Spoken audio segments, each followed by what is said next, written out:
Did you know McDonald's monopoly was rigged for 12 years and nobody could actually win?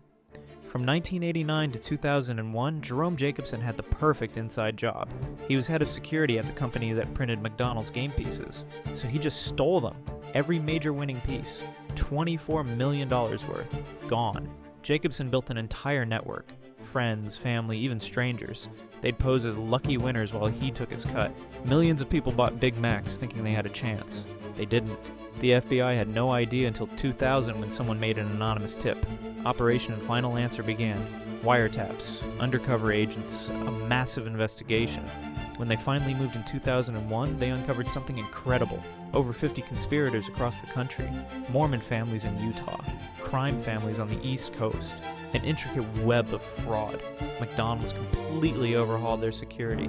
Jacobson got 3 years in prison, the perfect inside job, brought down by one mysterious phone call.